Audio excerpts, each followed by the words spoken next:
नमस्कार सर, बहुत बहुत स्वागत है आपका। जय हिंद अंजू। आपको और आपके दर्शकों को बहुत बहुत नमस्कार। जय हिंद, जय भारत। जय हिंद सर। सर, ऑपरेशन सिंदूर के दौरान तुर्की ने पाकिस्तान का खुलकर समर्थन किया और अब खबरें आ रही हैं कि तुर्की भारत और नेपाल का जो बॉर्डर है वहां पर मदरसे खड़े करने के लिए भी करोड़ों की फंडिंग पाकिस्तान को दे रहा है।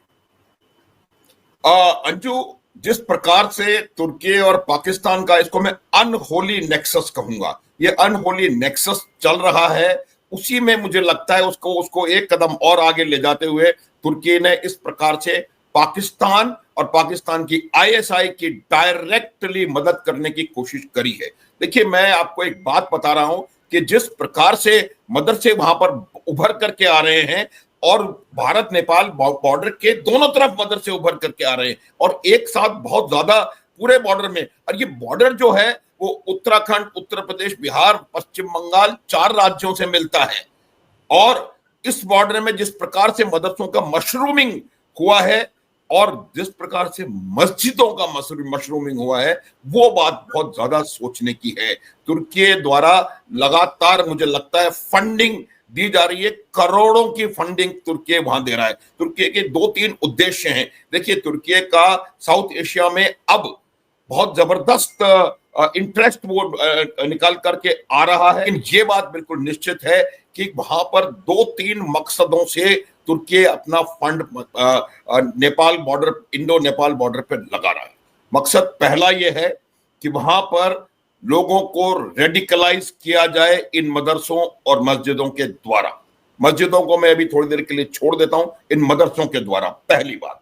दूसरी बात, इन मदरसों में सिर्फ उनको पढ़ाई नहीं दी जा रही है, सिर्फ उनको रेडिकलाइज नहीं बनाया जा रहा है, इन मदरसों में बाकायदा भारत विरोधी ट्रेनिंग, भारत विरोधी गतिविधियों के बारे में उनको सिखाया पढ़ाया जा रहा है। दूसरी बात। तीसरी बात यह है कि वो वहां पर उनका एक उद्देश्य है, क्योंकि भारत और नेपाल एक लगभग पूरी तरह से हिंदू राष्ट्र है, तो वहां पर उसका जो तराई वाला क्षेत्र है, नीचे वाला जो इंडो नेपाल बॉर्डर है, उस इलाके में वो डेमोग्राफी बदलना चाहते हैं।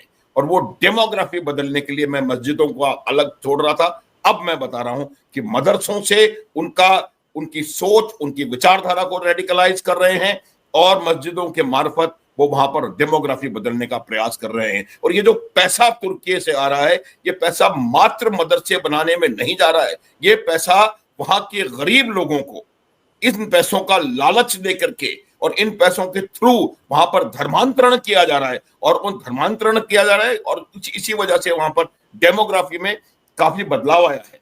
हमने ये सुना था, जैसे आप कह रहे थे, कि वहां पर 13,000 मदरसे जो थे वो वहां पर उभर करके आए थे हमारे उत्तर प्रदेश अकेले में।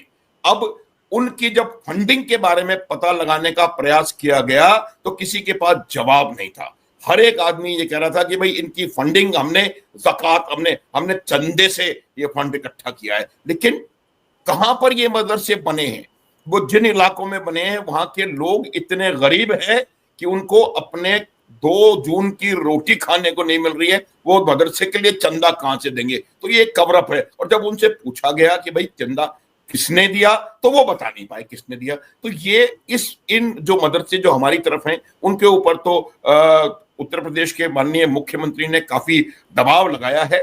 लेकिन फिर भी जिस प्रकार से एक बहुत खतरनाक नेक्सस आईएसआई, पाकिस्तान और तुर्की, और एक कदम आगे जाऊंगा, बांग्लादेश, उसके बारे में आगे बात करेंगे, बांग्लादेश भी इसमें कहीं ना कहीं आता हुआ नजर आ रहा है।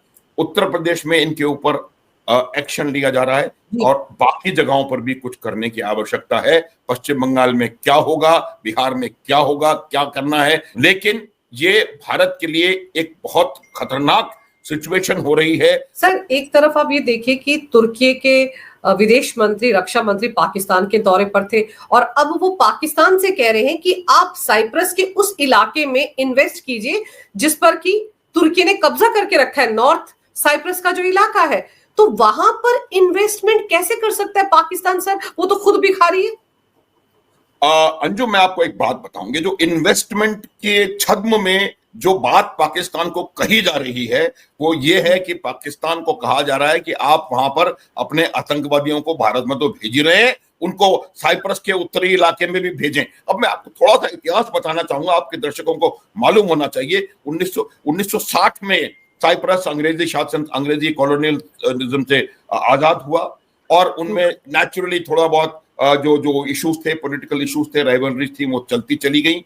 और 1974 में और भी जो इवेंट्स हुए उनको अभी डिटेल में हम कवर नहीं करेंगे। 1974 में तुर्की ने साइप्रस के ऊपर हमला कर दिया।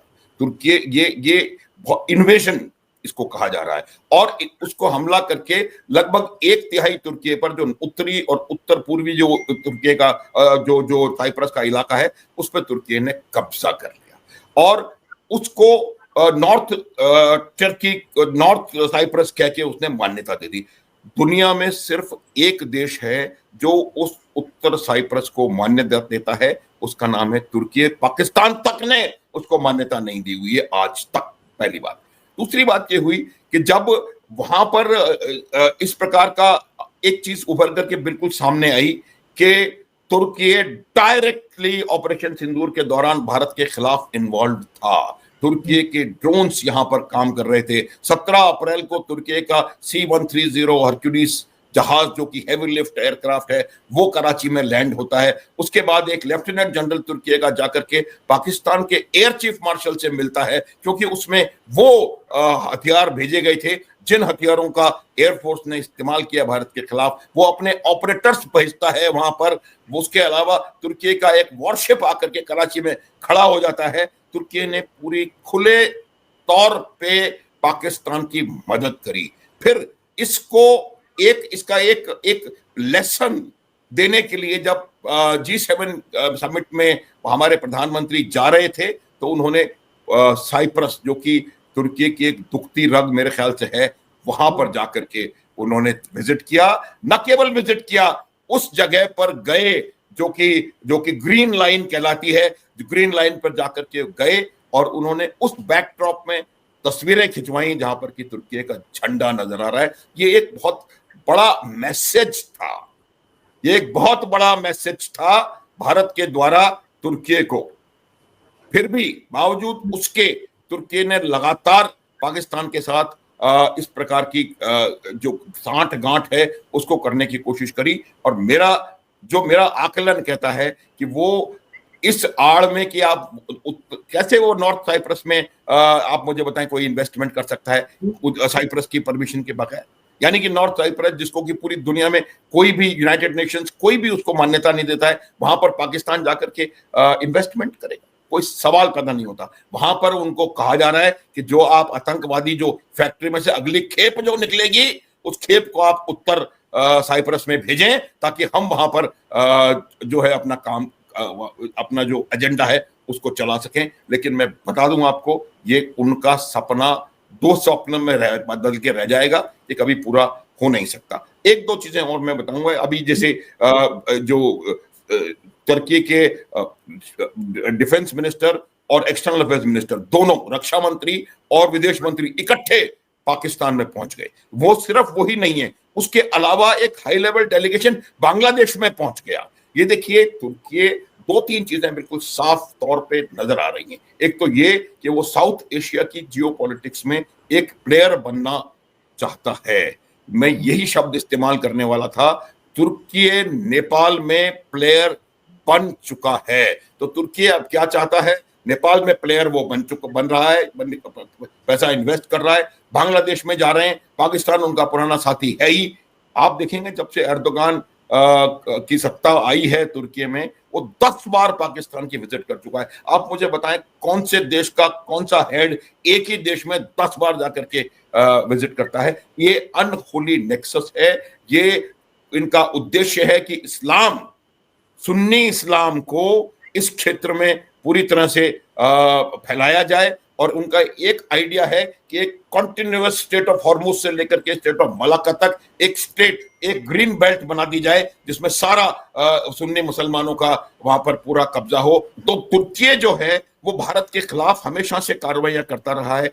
यूनाइटेड नेशंस में कश्मीर का मुद्दा तुर्की ने उठाया, हालांकि ये उसको आगे ले जा नहीं पाया, ये इट फेल फ्लैट, लेकिन उन्होंने उठाया। हर जगह जहां जहां संभव है उन्होंने पाकिस्तान की भारत के खिलाफ मदद करी है हमेशा से। तो इसीलिए मैं कहता हूं कि ये एक बहुत जबरदस्त नेक्सस है। सर, क्या आपको लगता है कि तुर्की इस बात से बौखलाया हुआ है कि पीएम मोदी ग्रीन लाइन पर क्यों गए, उस इलाके का विजिट क्यों किया, और फिर तुर्की इस बात को लेकर भी बहुत ज्यादा सहमा हुआ है कि भारत ग्रीस को हथियार दे रहा है, लॉन्ग रेंज मिसाइल जो है वो ग्रीस को दी जा रही है, इससे भी डरा हुआ है क्योंकि भारत ने एक तरह से तुर्की की भी तो बिल्कुल उसी स्टाइल में घेरेबंदी शुरू कर दी जैसे पाकिस्तान को घेरा है इंटरनेशनल बिरादरी में।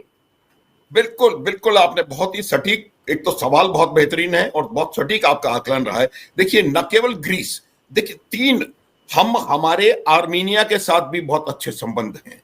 हमने आर्मेनिया को भी हथियार बेचे। शायद यही वजह है कि अजरबैजान पाकिस्तान के साथ खड़ा था, क्योंकि आर्मेनिया और अजरबैजान के में आपस में लड़ाई चल रही है। तो जो 2-3 देश तुर्की के डायरेक्टली खिलाफ है, वो उनमें ग्रीस, आर्मेनिया और साइप्रस हैं, और हमारे तीनों के साथ संबंध अच्छे हैं। हमारे तो तुर्की के साथ भी संबंध अच्छे थे। अगर आपको याद हो तो जब वहां पर एक भीषण अर्थक्वेक हुआ था तो सबसे पहले हमारी टीम वहां जाकर के उनकी मदद करने को गई थी। उनके साथ ऑपरेशन दोस्त चलाया था हमने।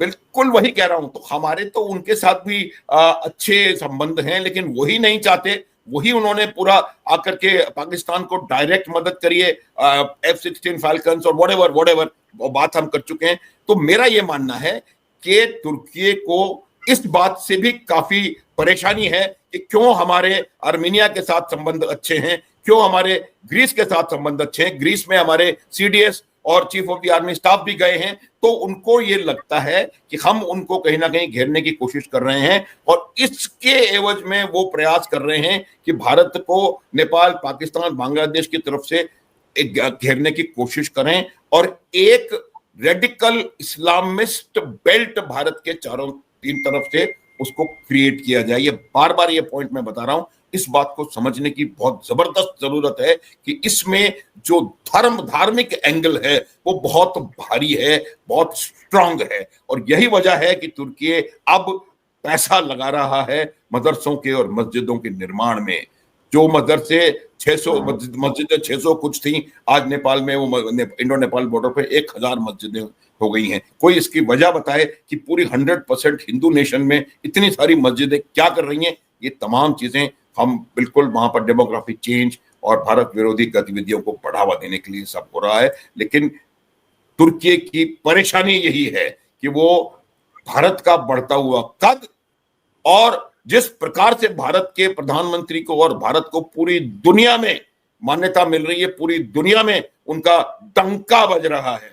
27 देशों की सबसे बड़ा सिविलियन सम्मान भारत के प्रधानमंत्री को, नरेंद्र मोदी को नहीं है वो सम्मान भारत का है। वो उन्होंने भारत के प्रधानमंत्री का सम्मान किया है, किसी एक इंडिविजुअल का नहीं किया है। तो मेरा ये मानना है कि उनको कहीं ना कहीं ये लगता है कि भारत का कद बहुत ज्यादा बढ़ गया है, और उसकी वजह से जो उनके नॉट सो फ्रेंडली कंट्रीज हैं उनके साथ भारत के बढ़ते हुए बेहतर होते हुए रिश्तों को देख करके तुर्की कहीं ना कहीं अपने आप को थोड़ा सा वल्नरेबल पाता है। मैं एक वल्नरेबिलिटी की एक और वजह मैं बताता हूं, वल्नरेबिलिटी की नहीं, इस नेक्सस की। देखिए, वो दोनों पाकिस्तान और तुर्की जो इस्लामिक वर्ल्ड है उसके खलीफा बनना चाहते हैं। इनफैक्ट एक ट्राइपार्टाइट नेक्सस इन्होंने तैयार करने की कोशिश की थी कुछ दिन पहले, तुर्की, पाकिस्तान और मलेशिया।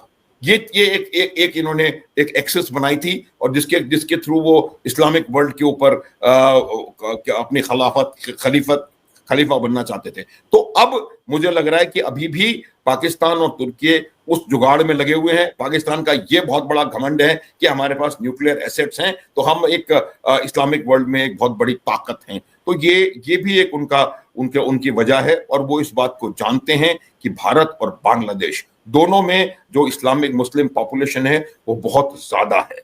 तो ये जो चीजें हैं इस पॉपुलेशन को वो अपनी तरफ खींच करके और यहाँ पर इसको एक बड़ा एक एरिया में कन्वर्ट करना चाहते हैं, उनकी दृष्टि, कुदृष्टि कहूंगा, इन जगहों पर लगी हुई है। भारत के नॉर्थ ईस्ट ऑफ इंडिया पर इनकी बहुत गहरी नजर है, खास करके बांग्लादेश तो पता नहीं क्या क्या बातें कर चुका है। तो मेरा ये मानना है कि उनका रेडिकल इस्लाम के कारण इस क्षेत्र में हस्तक्षेप बढ़ा है।